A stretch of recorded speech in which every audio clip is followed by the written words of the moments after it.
नमस्कार, लोकवाणी में आप सभी का स्वागत है। आज हम बात करने जा रहे हैं पीएफआई। ये केंद्र सरकार ने 5 साल का बैन लगा दिया है पीएफआई पे, और पीएफआई की जो जांच एजेंसियों ने काम किया, पीएफआई को ये पाया कि वो सुरक्षा के लिए खतरा है। आज इस पर बात करने के लिए हमारे पास राष्ट्रीय बुनकर एक्शन कमेटी के राष्ट्रीय अध्यक्ष सरफराज अहमद जी मौजूद हैं हमारे स्टूडियो में। सरफराज जी, आपका बहुत बहुत स्वागत है।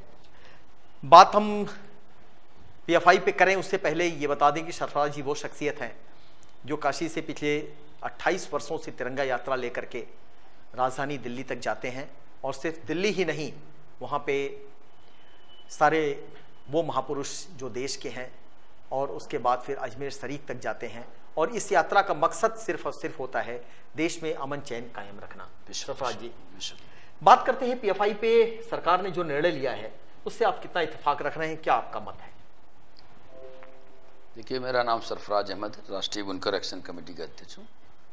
शुरू अल्लाह के नाम से जो निहायत रही में रहम करने वाला है। देखिए, कोई भी बुनियादी चीज़ हमारे देश के फंडामेंटल जो भारत का संविधान है उसके खिलाफ कोई भी काम करता है वो गलत है। उसका हमारी संस्था तंजीम पूरे तहे दिल से खारिज करती है। और हमारा मुल्क जमहूरी मुल्क है, जमहूरी निज़ाम है, और वो हमेशा कायम रहना चाहिए।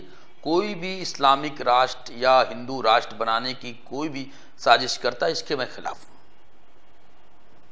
जो सरकार ने निर्णय लिया है, जो आरोप लगे हैं उस पर, चूंकि आप काफी सामाजिक हैं, आपको सारी चीजों से आप भी अवगत होते रहते हैं। जी जी। आज शहर में कई जगह सरकार के निर्णय का स्वागत हो रहा है और कहीं राजनीतिक द्वेषवश विरोध भी किया जा रहा है। तो ऐसे में ये कहा जा रहा है कि केंद्र की सरकार सिर्फ और सिर्फ एक अल्पसंख्यक वर्ग को निशाना बनाने के लिए इस तरह का काम कर रही है। नहीं, ऐसा कुछ लोग कह सकते हैं, मगर मेरा अपना खुद का ओपिनियन है। मैंने देखा भी अपने स्तर से, प्रधानमंत्री नरेंद्र मोदी जी ने कई मौके पर कहा है कि सूफीनिज़म जो है हिंदुस्तान की शाख है, और सूफीनिज़म ही हिंदुस्तान को सही दिशा में ले जा सकता है। और बनारस और क्या पूरी दुनिया के जो भारत का जो मदरसा है हमेशा दिशा निर्देश देता रहा है। क्योंकि बनारस और बना हिंदुस्तान के जितने मदरसे, जंग आज़ादी के अंदर 34 फतवे जारी किए गए जो अंग्रेज़ों के खिलाफ, अंग्रेज़ों को उस ज़माने में अंग्रेज़ों से लड़ना, अंग्रेज़ों की किताब पढ़ना, पतलून पहनना, अंग्रेजी शिक्षा दर, ये सब पे फतवे थे। यहाँ तक कि उनके खिलाफ जंग लड़ना धार्मिक जंग का दर्जा दिया गया। अल्लामा खैराबादी ने जब ये फतवा जारी किया तो उनसे कोशिश की गई कि ये फतवे पे आप तरमीम करिए, कहीं गलती भूलवश हो गया, तो उन्होंने नहीं किया और काले पानी की सजा हुई, वहीं इंतकाल फरमा गए। तो कहने का मकसद रेशमी रुमाल था। तो ये सब हिंदुस्तान की एक कौमी एकजहती और मदरसे का रूपरेख बताती है। कोई भी गलत दृष्टिकोण में इसकी रूपरेखा व्यक्त करता है तो इसके में खिलाफ। और जब से सऊदी अरब जैसी सरकार, जहाँ वहाँ पर जो एक सोच आई 100 साल के अंदर में, वो थी वहाबीनिज़म सोच, जिसको अहले हदीस कहते हैं। तो ये सोच कट्टरता को लाई, और ये आदमी कहीं से इन्होंने कहीं से बनाया नहीं, हमारे में से आदमी तोड़ के एक नई आइडियोलॉजी के नाम से हमको समझाते गए, सिखाते गए, ये एकस्वाद है, ये शुद्ध है, ये जो हम कर रहे थे, जो जमाने से जो सूफीनिज़म की चरण जो आज भी मेरी संस्था करती है, जो ख्वाजा गरीब नवाज और जितनी हिंदुस्तान की दरगाह जहाँ पर हिंदू मुसलमान सबके लिए खुला दरवाज़ा है, वह लंगर चलता है, और कभी मांस मछली का लंगर नहीं चलता। तो वहाँ पर ताकि हिंदू मुस्लिम भी ग्रहण कर सके, और वहाँ हर पूरे धर्म के लोग मत्था टेकते हैं और फैज पाते हैं। तो गलत मैसेज देने की कोशिश जारी की है। तो जो नई सोच आई है, ये इन्होंने ही कट्टरता को, वैमनस्यता को बढ़ाया है। तो और ऐसा भारत में जो हनफी मिजाज है, जो मैं आपको ये चीज़ आपके दर्शक नहीं जानते हैं, तो इसलिए मैंने आपके माध्यम से बताने का कोशिश भी की है कि जो हमारे बनारस या हिंदुस्तान के अंदर जो फ़िरका सबसे बड़ी तादाद में वो हनफी है और सूफीनिज़म मिजाज का है। सूफीनिज़म मिजाज वो इसके विपरीत चलता है। जो सोच पीएफआई जैसे लोग चलते हैं, जैसे संस्था जिसको सरकार ने सुरक्षा के दृष्टिकोण से बैंड किया है, जैसा कि आपके कहना है, तो अगर वो कहीं भी गलत है या कोई भी देश के हित में कहीं भी गलत है, हम लोग हमेशा देश को जोड़ने की बात करते हैं। और हमारे प्रधानमंत्री खुद मदरसे को कहते हैं मुसलमान और मदरसे को कुरान और कंप्यूटर हम चाहते हैं लेके चलना, ये चाहते हैं। तो ये हम इसका स्वागत करते हैं। आपको लगता है कि नहीं कि आप पीएफआई से एकदम अनभिज्ञ हैं? आपको नहीं मालूम पीएफआई की वर्किंग क्या है? पीएफआई के बारे में आपको कोई जानकारी नहीं है? देखिए, अभी तक तो उत्तर भारत में या मेरे बनारस में तो उनकी एक भी कोई मुझे खबर नहीं है। जैसा कि आप मीडिया से जुड़े हैं, हो सकता है कि आप हमारा आपसे बड़ा नेटवर्क है इस क्षेत्र में। जहाँ तक मेरे कोई अगर साज्ञान में होगा तो मैं जरूर प्रशासन को भी अवगत कराऊंगा, क्योंकि मैं शासन प्रशासन से हमेशा एक चैन का काम करता हूं। जो शासन से जो भी मदद होती है बुनकरों और दस्तकारों के लिए लड़ता रहता हूं और उन सरकार तक पॉलिसी तक पहुंचाऊं। सरकार ने हमारी पॉलिसियों को मद्देनजर, चाहे स्टेट गवर्नमेंट हो, योगी सरकार, जो मोदी सरकार हो, ये हमारी योजनाओं को, जैसे भी खादी पे काम शुरू है, गिरिराज सिंह ने भी हमको बुलाया कि राय मशवरा लिए। स्टेट गवर्नमेंट ने हमने कहा कि जो आप सब्सिडी की पॉलिसी है, आप आज़ादी के बाद से बुनकर बड़ी तादाद में सब्सिडी लिए जा रहे थे, तो वो गरीब बुनकर, गरीब आज भी कटोरा लेके मांग रहा, रईस जो है हवाई जहाज में घूम रहा है, तो सब्सिडी जा कहाँ रही है? तो हमने कहा कि सही जगह सही गरीब आदमी को सब्सिडी मिलनी चाहिए, जो 5 किलो तक मिलना चाहिए, 75 किलो तक नहीं होना चाहिए। सरफराज जी, अभी आपने बात की सऊदीया की, वो एक तरह से कहीं ना कहीं दूसरी कंट्रियों में इंटरफेयर कर रहे हैं और फंडिंग कर रहे हैं। जी जी, बिल्कुल कर रहे हैं, बिल्कुल कर रहे हैं। तो देखिए, तो हमारे मदरसों की हालत देख ली, खंडहरों की तरह उनके मदरसे चमाचम चमक रहे हैं। तो वो सबसे पहले हमारे लोगों से कहते हैं हमारी आइडियोलॉजी ड्रॉप करो। सबको क्यों नहीं करते? तो हम सारे मदरसों को क्यों नहीं करते? तो हम, हाँ, यही तो बात कहना, जो उनकी आइडियोलॉजी के विपरीत हम लोग हैं ना, वो हमारी आइडियोलॉजी पहले हमको। उनकी आइडियोलॉजी है क्या? आइडियोलॉजी वो उनकी कट्टरता को वो देते हैं, मतलब जो जिस गंगा जमनी तहजीब की बात करते हैं उसके विपरीत वो काम एकदम विपरीत, इसमें दो राय, एकदम विपरीत काम करते हैं। उनको गंगा जमनी तहजीब से कोई मतलब नहीं है, और वो हमेशा जो है एक जैसे होता है डिक्टेटरशिप वाली बात करते हैं, जो कि इस्लाम के फंडामेंटल बुनियाद से भी अलग है। और बहुत से जो खलीफा हैं और जो इमाम हैं उन सबको खारिज करते हैं। जो हमारे के यहाँ 4 इमाम के फिरकों को सुन्नी में बांटा गया है, ये तो शिया सुन्नी तो जग जाहिर लोग जानते हैं। सुन्नी में 4 इमाम होते हैं, इमाम हम्बल, शाफई, मालिकी और अबू हनीफा। जो हनफी सबसे बड़ी तादाद में भारत में है, वही मेन है। तो हनफी मिजाज के लोगों को वो डाइवर्ट अपने तरफ कर रहे हैं, उन्हीं की सबसे बड़ी तादाद है। कारण सबसे बड़ी तादाद है, सबसे बड़ी तादाद है।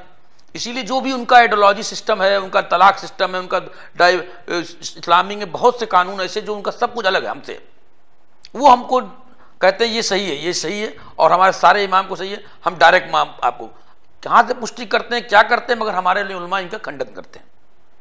आपको लगता है कि जो इस तरह की चीजें, जो उनकी आइडियोलॉजी अगर आप नहीं अडॉप्ट कर रहे हैं तो उनकी ओर से लोगों को गुमराह भी किया जा रहा है कि देश की नीतियों से भटकने के लिए, सुरक्षा एजेंसियों को खतरा पैदा करने के लिए, देश के खतरे के लिए? देखिए, इस पे हम स्पष्ट इसलिए नहीं कर सकते कि कोई भी आदमी, जैसे होता है कि कुछ चेहरे पे चेहरा लगा के आता है, तो पहले धर्म का चेहरा लगा के आता है कि हम अच्छी बात बताएंगे, मस्जिदों में मीटिंगें करते हैं, बुलाते हैं, मीटिंग करके उनको अलग से नमाज पढ़ के जब निकलने आते हैं तो लोग ऐलान करते हैं कि आप आके बैठिए।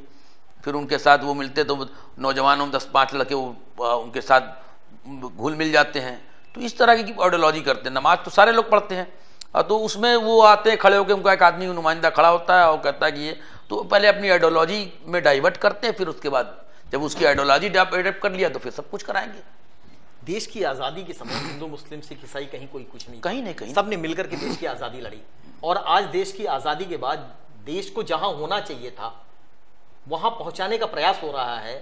सत्ता है, सत्ता से विपरीत लोग हैं, विपक्ष है, लेकिन ऐसे में क्या लग रहा है कि आज की तारीख में इस तरह के संगठन जो पीएफआई और उससे संगठन, उससे रिलेटेड 8 और संगठनों पर सरकार ने बैन लगाया है, और सरकार ने हवाला सिर्फ इतना दिया है कि उनकी आंतरिक सुरक्षा को खतरा था उन लोगों की ओर से, और जिस चीज को आप कह रहे हैं। तो ऐसे में क्या संदेश होना चाहिए उन सारी बिरादरी के लिए कि देश मजबूत हो सके? देखिए, जो भी इस तरह की, हम तो पहले भी सर्वप्रथम कह रहे हैं कि जो भी देश को तोड़ने का काम कर रहा है, चाहे हिंदू हो, चाहे मुसलमान हो, चाहे सिख हो, चाहे जो जोड़ने का काम कर रहा है उसके साथ हम लोग हैं, और जो तोड़ने का काम उसके खिलाफ हम हैं। सरकार उसके खिलाफ कार्रवाई करे, जांच में अगर स्पष्ट पाया जाता तो हम भी उनका समर्थन करते हैं। अगर उस सही साइज देश की सुरक्षा के हित के लिए, देश के राष्ट्र सर्वोपरि है, राष्ट्र नहीं तो हम है। अगर हिंदू और मुसलमान, हम कहीं किसी मुल्क में जाएंगे तो हमको अपनी जगह, अपने घर में जगह नहीं देंगे कि मुसलमान है तो आप यहाँ इस देश में रह जाइए। हम तो जब हज करने जाते हैं, तिरंगा झंडा लेके जाते हैं, तो हमको वो फक्र मानता है। हम कहीं भूल जाते वो तिरंगा झंडा है, वहाँ अपने लोग हैं, तो हम भागते, वो वहाँ हमको समझ में आता है कि हमारा परचम क्या है, कोई परचम की क्या अहमियत है। यहाँ हम लोग क्या उस भावना से देखते हैं, जब गैर मुल्क में जाते हैं तब मालूम होता है कि हमारा मुल्क क्या है, हमारी पहचान क्या है, आइडेंटिटी क्या, तब वो कहते हैं जाइए हटिए, आप हिंदुस्तानी उधर जाइए। तो कहने का मतलब तब हमको अपना एहसास होता है कि हम हिंदुस्तानी। जब क्योंकि अरब में जब हाजी आते तो सैकड़ों कंट्री के लोग एक जगह इकट्ठा होते हैं, तो वहाँ अपने अपने झंडे, अपने परचम, अपने लोगों, अपनी बोली भाषा की कितनी अहमियत समझ में आती है, मुझे मालूम है। लगातार देश के अंदर आप देख रहे हैं उत्तर प्रदेश में मदरसों की जांच की जा रही है, एक सर्वे किया जा रहा है जिसको जांच का नाम दे करके कुछ लोग इसका समर्थन नहीं कर रहे हैं। सरफराज जी क्या कहेंगे इस पर? देखिए, मदरसों की जांच किस दृष्टिकोण में हो रही है? मदरसों की जांच अगर गलत है तो होनी चाहिए, मगर मदरसे की जांच सही तरीके से, जो मदरसे पढ़ाई हो रही है कि नहीं हो रही है, खाली तनख्वाह खाई जा रही है कि सही तरीके से पढ़ाया नहीं जा रहा है। क्योंकि मदरसों का भी सरकार राष्ट्र की मुख्य धारा के साथ चलना बहुत ज़रूरी है, क्योंकि जो मदरसे के बच्चे हैं वो भी डिग्री लेके कहीं जाएं तो उनको कहीं दिक्कत ना हो, हम क्योंकि उनको भी नौकरी चाहिए। कल के दिन आप कहेंगे कि हमारे बच्चा डिग्री लेके आया और उसको नौकरी नहीं दी जा रही है, तो हम चाहते सरकार मॉनिटरिंग करे और उसकी डिग्री की अहमियत समकक्ष बराबर दी जाए और नौकरी भी दी जाए, ताकि कोई मुस्लिम लड़का, क्योंकि मुसलमान जब जंग आज़ादी में के बाद पार्टीशन हुआ तो जो मुसलमान का क्रीमी तबका है, लेयर, वो सब पाकिस्तान चला गया। हिंदुस्तान में जो बाकी तबका था वो समझिए दस्तकार तबका था। और एक दूध जो होता है और के खूब काफ़ी समय के बाद जब फिर मलाई आती तो 50-70 साल लगी मलाई आने में, तब हमारे बच्चे आज पढ़ के निकल रहे हैं। 70 साल हम पीछे चले गए। वो हमारा सारा क्रीमी में, क्योंकि जब जंग पार्टीशन के ऐलान जो जिस पोस्ट उसको पाकिस्तान में वो पोस्ट मिलेगी, तो यहाँ के सारे अधिकारी आला अफसर तो पाकिस्तान चले गए, वहाँ हमको पोस्ट मिल गई। तो यहाँ तो हम तो विहीन हो गए कि हर क्षेत्र में हम पीछे रह गए। तो ये 70 साल हमको लगा, 75 साल लगा सरकार, तो हमको वहाँ तक पहुँचना है। तो आज चीज़ सब कुछ राष्ट्र की मुख्य धारा के साथ जुड़ के देश और विदेश में क्या हो रहा है, एक सर्वे होना बहुत जरूरी है, ताकि हमें कहाँ कमी है, डाइवर्शन होना चाहिए, क्या चीज़ जुड़ना चाहिए, क्या चीज़ हटना चाहिए। सरकार कर रही है अपने तरीके से, करी कोई गलत हो तो बताए, उसको बताया जाए कि यही गलत हो रहा है। ये तो सरकार, हम लोग से ही पूछा जाता है, गलत अगर मदरसा है तो हम लोग बताते हैं कि गलत यहाँ काम हो रहा है। बहुत सी जगह मदरसे गलत काम हो जाते हैं, ऐसी बात तो है नहीं। शिक्षा प्रणाली की स्थिति आज तो देखिए, शिक्षा तो कहते हैं कि क्राइम की तरह हो गया है, शिक्षा माफिया इसके बारे में कहते तो जो माफिया इधर हैं तो उधर कहाँ रहेंगे? तो क्षेत्र तो वही है। इस पूरे मुद्दे पे बात पीएफआई की हो या मदरसों के सर्वे की, सरफराज अहमद सरकार के साथ हैं। इनका कहना है कि हाँ गलत हो रहा है, और एक बड़ी चीज़ इन्होंने बताई है कि किस तरह से इस देश में एक तबके को, जो मुस्लिम वर्ग से ही ताल्लुक़ रखता है, मुसलमान ही है, उस वर्ग को बाहर से फंडिंग हो रही है, जो फंडिंग देश के लिए कहीं ना कहीं खतरा है।